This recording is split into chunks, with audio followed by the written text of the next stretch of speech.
1 Corinthians chapter 7. Directions concerning marriage. Now concerning the matters about which you wrote, it is well for a man not to touch a woman, but because of cases of sexual immorality, each man should have his own wife, and each woman her own husband. The husband should give to his wife her conjugal rights, and likewise the wife to her husband. For the wife does not have authority over her own body, but the husband does. Likewise, the husband does not have authority over his own body, but the wife does. Do not deprive one another, except perhaps by agreement for a set time, to devote yourselves to prayer, and then come together again, so that Satan may not tempt you because of your lack of self-control. This I say by way of concession, not of command. I wish that all were as I myself am, but each has a particular gift from God, one having one kind and another a different kind. To the unmarried and the widows, I say that it is well for them to remain unmarried as I am. But if they are not practicing self-control, they should marry, for it is better to marry than to be aflame with passion. To the married I give this command, not I but the Lord, that the wife should not separate from her husband. But if she does separate, let her remain unmarried, or else be reconciled to her husband, and that the husband should not divorce his wife. To the rest I say, I and not the Lord, that if any believer has a wife who is an unbeliever, and she consents to live with him, he should not divorce her. And if any woman has a husband who is an unbeliever, and he consents to live with her, she should not divorce him. For the unbelieving husband is made holy through his wife, and the unbelieving wife is made holy through her husband. Otherwise, your children would be unclean, but as it is, they are holy.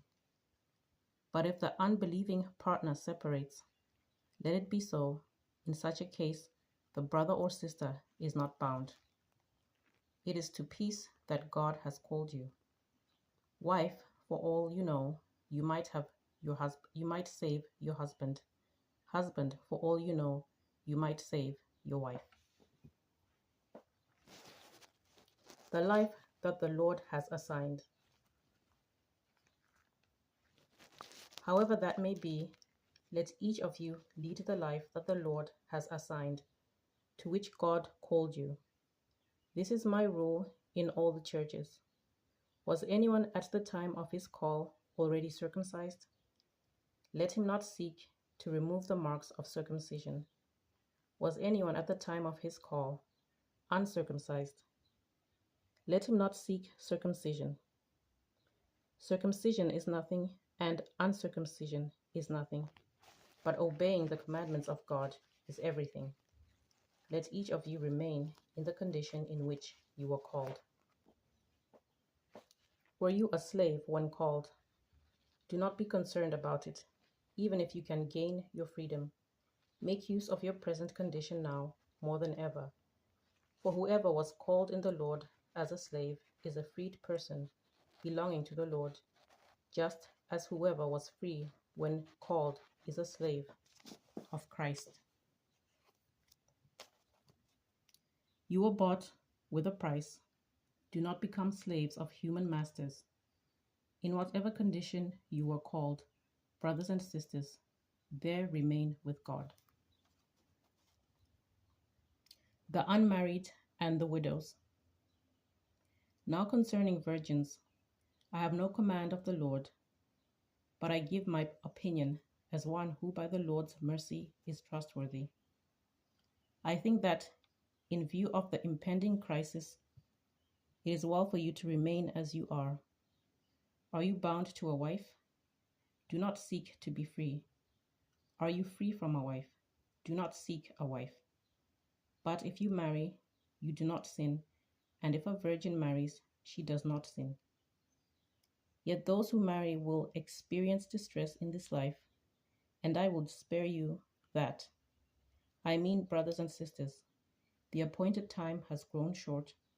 From now on, let even those who have wives be as though they had none, and those who mourn as though they were not mourning, and those who rejoice as though they were not rejoicing, and those who buy as though they had no possessions, and those who deal with the world as though they had no dealings with it.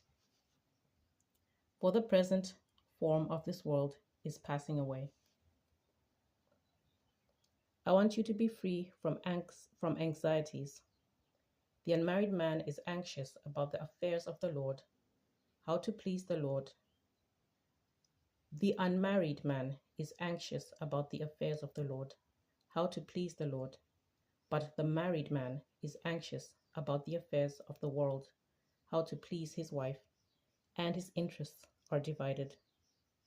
And the unmarried woman and the virgin are anxious about the affairs of the Lord, so that they may be holy in body and spirit.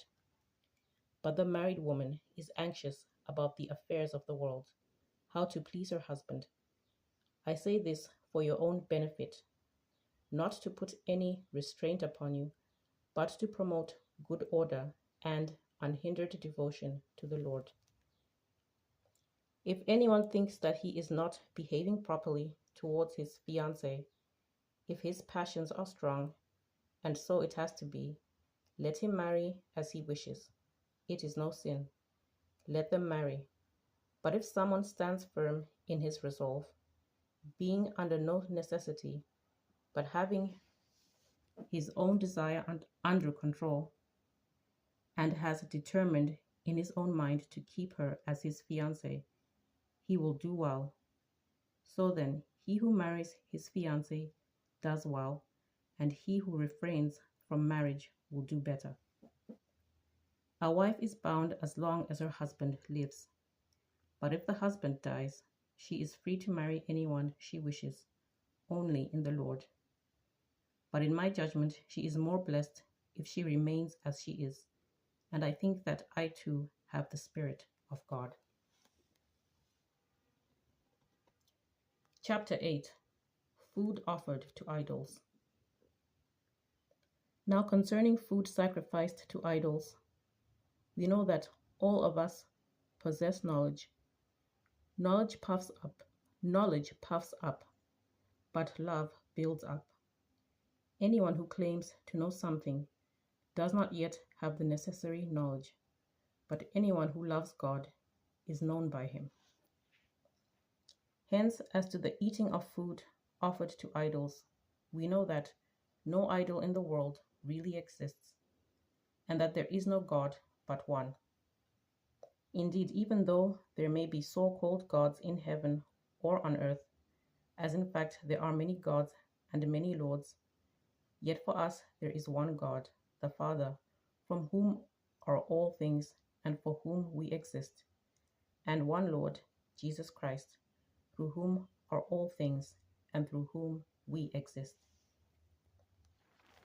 It is not everyone, however, who has this knowledge, since some have become so accustomed to idols until now, they still think of the food they eat as food offered to an idol, and their conscience, being weak, is defiled. Food will not bring us close to God. We are no worse off if we do not eat, and do no better off if we do. But take care that this liberty of yours does not somehow become a stumbling block to the weak.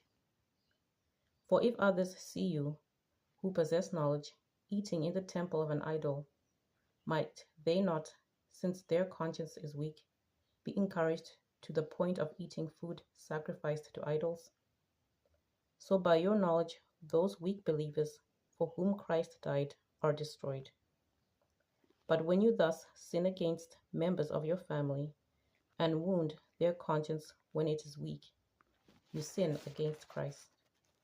Therefore, if food is a cause of their falling, I will never eat meat, so that I may not cause one of them to fall.